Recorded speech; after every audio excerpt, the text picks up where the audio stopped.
So Abraham is called to do something new. He's called to do something different.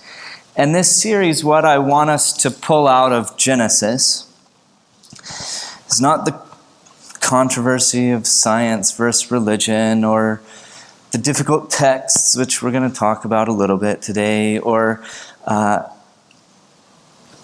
something else. But what I want us to pull out of Origins is what is the faith tradition that we come out of, that we come from, and how do we use that in today's world, and how do we sort of be inspired by that? Today I want to look at one of the most famous passages that we can really talk about from the Old Testament. And we're going to try to put a different spin on it, but with these big passages, that's hard to do. But it also is one that I can't not do as we go through Genesis. So you're going to hear it, and hopefully you'll come back next week, even though this was not as exciting as you were hoping for. So here's where we left off. Abraham is doing something new. He is called by God to literally go.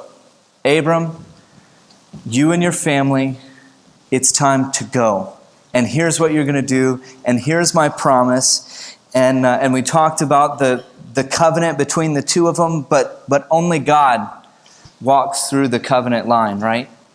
And so God is making essentially a promise to Abraham. This is what you are going to receive from me, and here's what you are going to do with it.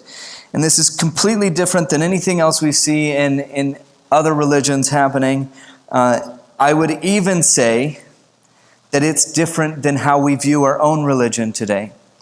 What Abram is responding to is God saying to him, I'm going to make you a great nation, and with that, you are going to bless all the other peoples of the earth.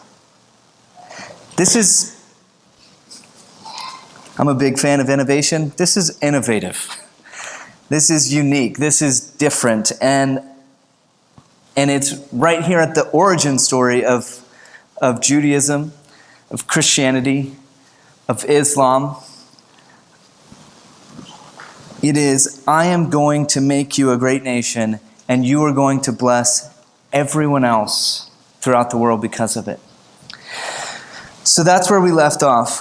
Things get a little more hairy from there, because Abraham goes, and he goes. And we don't know what his backstory is. We don't know how he came to know God. We don't know what experiences he has that he's responding to. But something about those experiences, he is willing to just listen and go. And we're going to see more of that this morning. The next thing that happens is Abram is waiting and waiting for God to fulfill that promise. What's the promise? Offspring, right? Nation, people. And this is more than a promise about power or some kind of political domination or some kind of space thing. This is about a people surviving. In this era, in this time period, you survive when you have children. It is not an if, but it is how many. How many kids can you offspring to survive? Because the more you have, the more well off you are. The more, this is terrible, the more employees you have. I'm waiting for my kids to be old enough to be employed in housework. The more you have, the more employees you have to create wealth and to create a space where you can survive. Not to mention the survival rates of offspring and everything like that. So descendants and people and children are of utmost importance. And we see that throughout the text. We don't have to focus on this one. We could pull out 100 different texts in the Hebrew Scriptures that tell us, that sort of allude to the significance of children and why it is so important in our Scriptures. So Abram is called to do something different. God actually points him to the stars in the sky and he says, can you count these? And I've told you growing up, I could have counted those, but I was a city kid. Abraham's not. And he could not count those. He says, look at the grains of sand. Can you count those? Those are the numbers of offspring and nation that we're talking about. And so all of that has to start somewhere. His wife, Sarah, kind of gets a bad rap. You remember Sarah at all? She kind of gets a bad rap.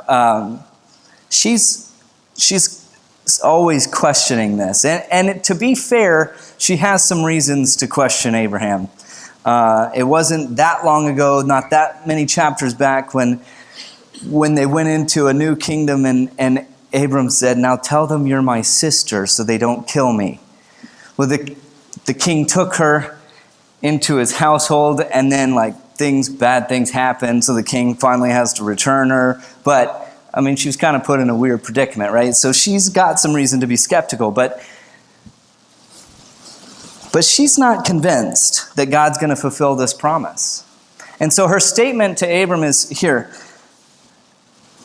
this is no longer PG, here, take my maidservant and make offspring, because God's not getting it done. I'm clearly not able to help out here. Figure this out. Now, when that happens, and it does, Ishmael is born, and she gets angry, and then they have what is that show? The Wives show? Sister Wives. So they have some conflict. Anyway, all of that's a side point. God says, no, listen, Abram, I am coming. I am bringing you a child, and your offspring is not your maidservant, but it is your offspring. It is your children. Now, Abraham is 99 at this point, and Sarah again laughs, but Abraham appears steadfast in his willingness to trust and believe God, that God is going to produce him offspring. And that's what happens. So Isaac comes onto the scene. We're you could look up Genesis 17, 18, or whatever, but we're moving pretty quickly through some chapters here. Don't start with 18. He does it. Okay, so it didn't go well the first time when he told this king that Sarah was his sister. He said, now you're beautiful, they're going to want this, but if you tell them your sister, they'll deal well with me. Anyway, he does it again when she's 100, so I'm kind of confused by the situation at this point.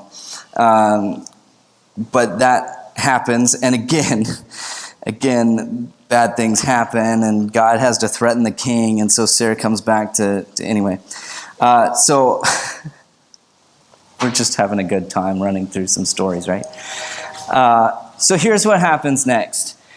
God does give Abram a son from Sarah, and his name is Isaac. Now at this point, Sarah has run off Hagar, and which is the maidservant, run off Hagar and Ishmael. God makes separate promises to him, and you have now a father and a son. And this is the story, okay? This is going to get kind of dark here for a minute. We're going to move on anyway.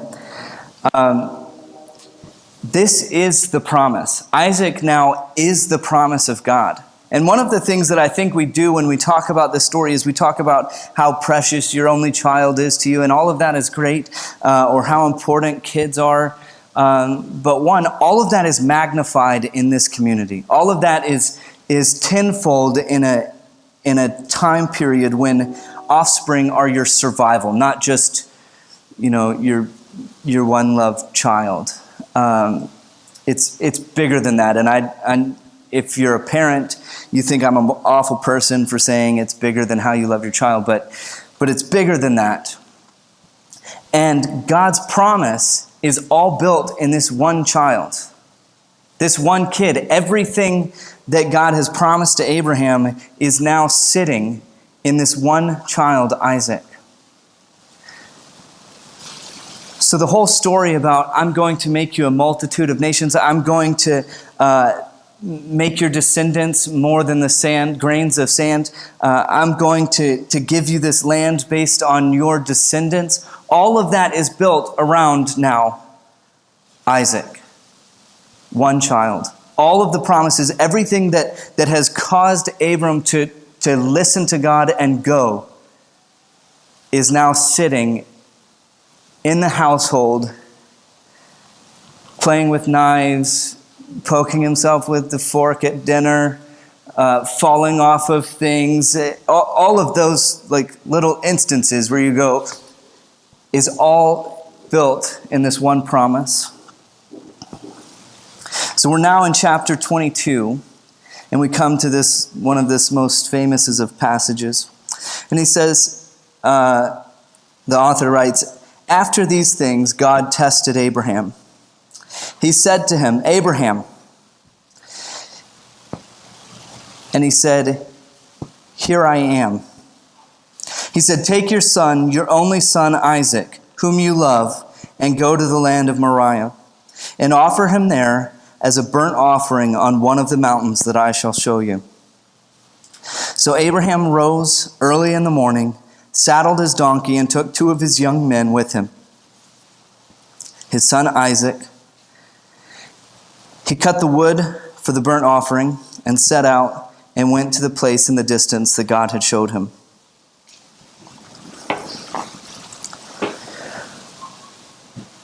We're a little guarded from some of the theological things that happen in a moment like this. But the author's already told us what Abraham's actually going to do. You see, when God calls on someone, biblically, they respond.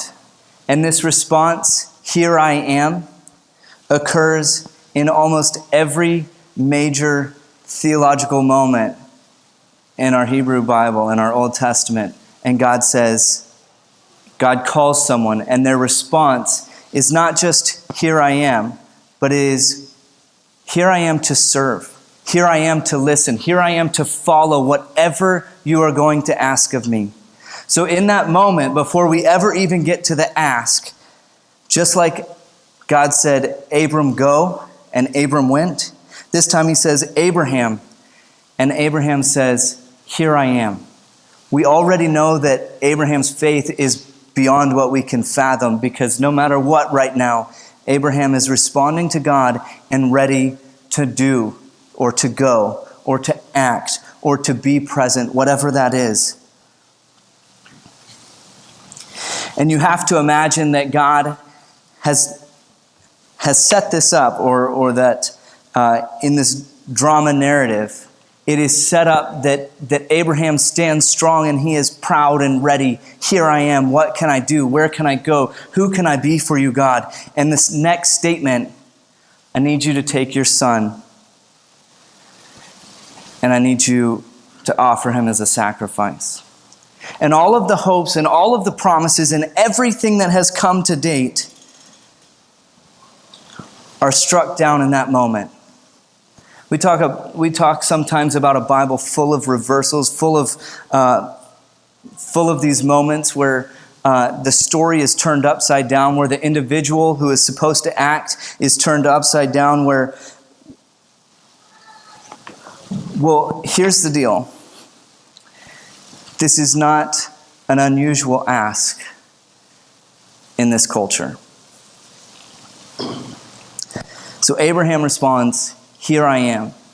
But in that moment, all of those expectations for future are dashed. Take your son, your only son Isaac, whom you love, and go to the land of Moriah and offer him there as a burnt sacrifice. It's a little dark. Sorry. Everything is shot. all of those hopes that he's been preparing his son to lead nations, to bless all of the peoples of the world, are gone in that single request. And in this culture, it's not an unusual request.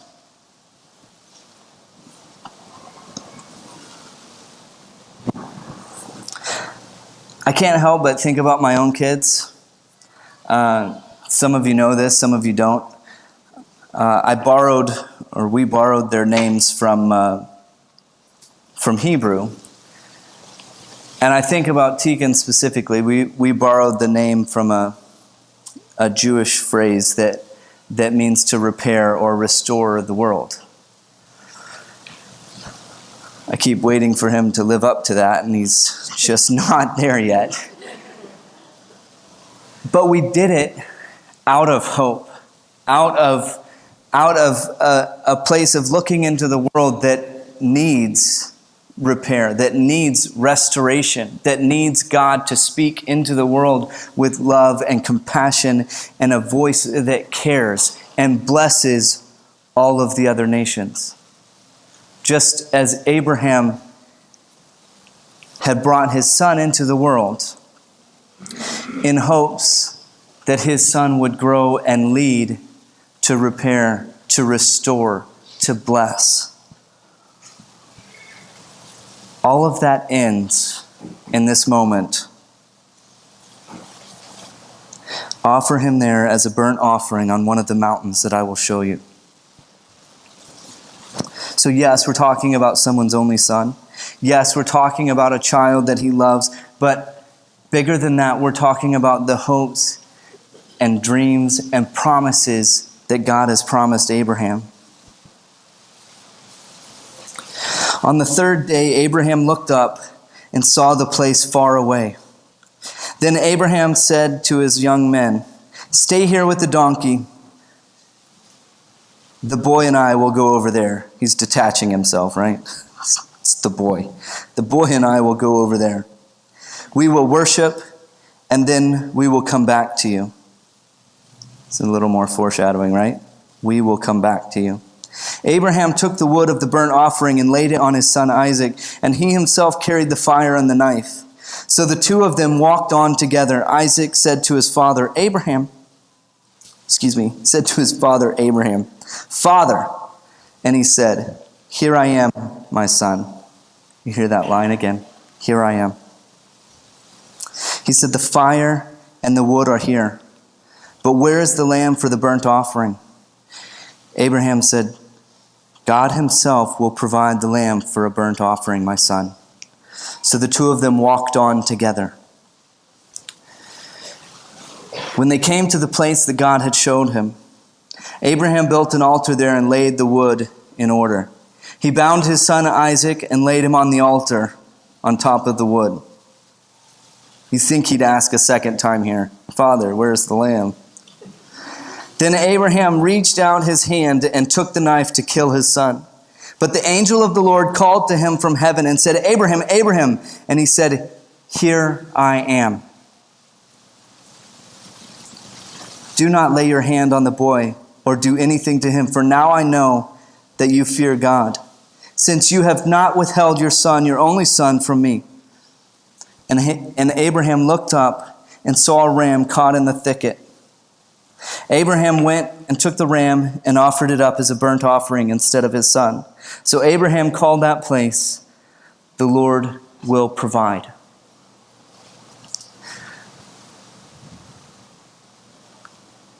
There's a lot going on there. It's difficult to unpack the reality of that moment.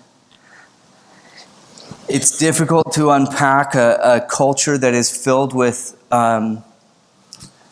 other religions and other gods and child sacrifices. But in this moment, we're talking about a man who's responding to a different call, a call that is to bless all of the other nations. And so too, in this moment, the outcome of that child sacrifice is completely different. The outcome is a recognition that Abraham truly means it when he responds, "Here I am." Now, I don't know what you're called to. Don't send me a text this week and tell me that you're called to what Abraham's been called to. I don't know what you're called to. And I don't know what that looks like. And God talks to us in different ways and speaks through people, speaks through our hearts, speaks through our beautiful minds. I don't know what that looks like. But that response, "Here I am," is how we need to live out our life. And sometimes it doesn't look good to you. Sometimes it doesn't make sense to the promises that God has made to God's people to respond with, "Here I am." But I do know that Abraham was richly rewarded in that moment. Not just by the angel stopping the knife, but in the sheer act of willingness to release himself, to release all of his expectations, to release everything that he understands, to say, "Here I am." Whatever that is, God, here I am. The faith alone changes how we live and how we breathe, how we can let things go or make it a big stressful moment. The faith alone changes whether we step in to help someone in need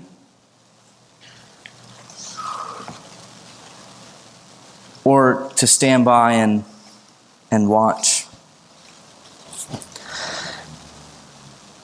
2 days ago, we were hit with the news that there was a terrorist attack in Paris. And we didn't know how widespread it was going to be. We didn't know how coordinated it was. We didn't know any of that. But as the news began to unfold, we learned all of those things.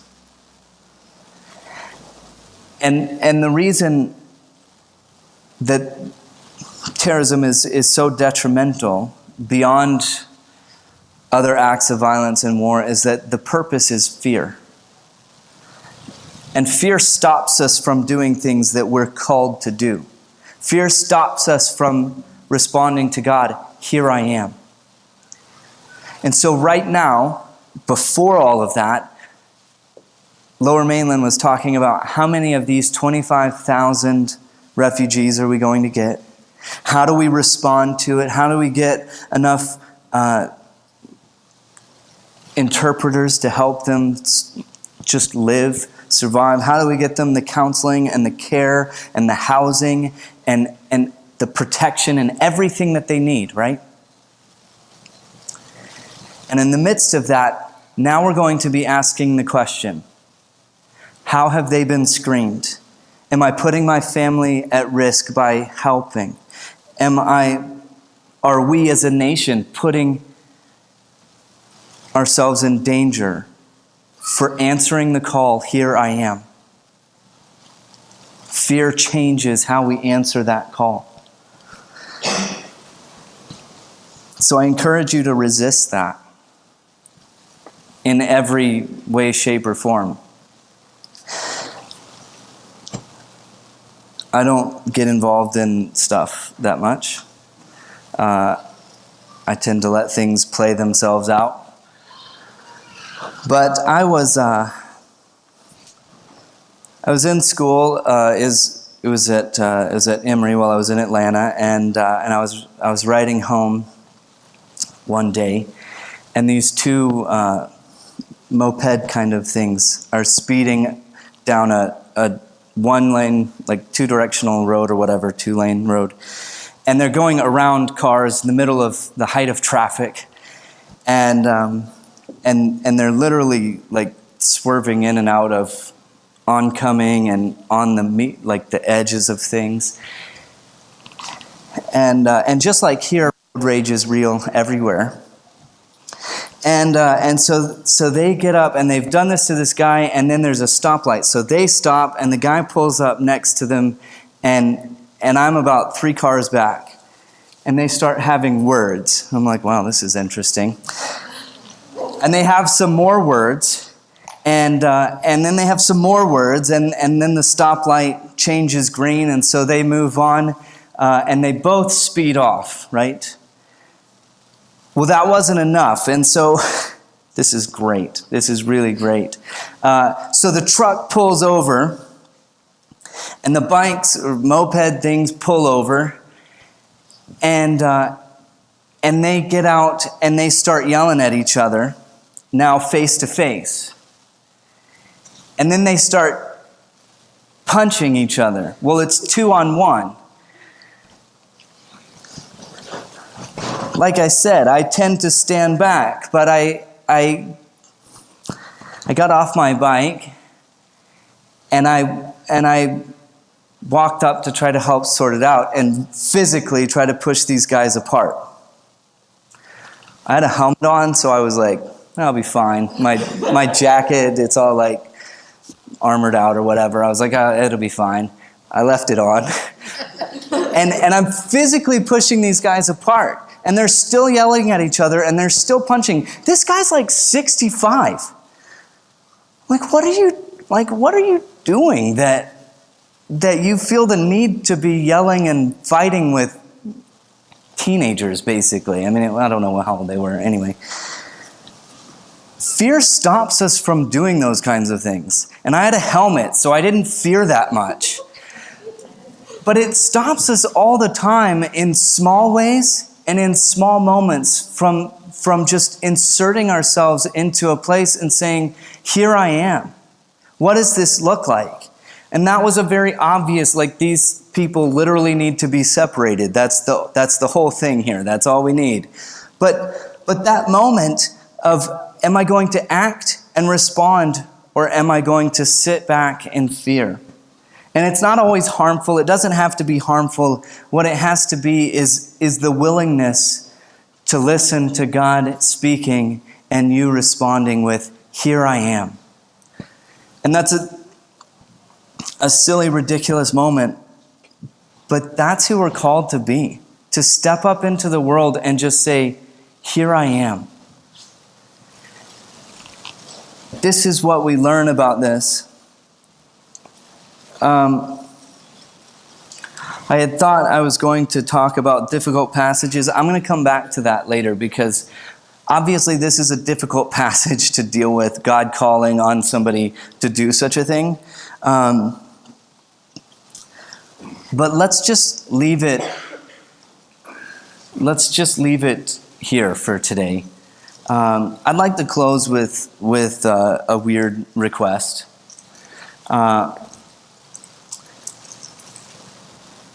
I'm going to call out open door, and I'd like you to respond. You up for that? I'd like you to respond. Here I am. You ready? Open door. Here I am. Open door. Here I am. Open door. Here I am. That's our call, to respond to God. And He calls us every day in small ways and some days in big ways to respond. Open door. Here I am. Here I am.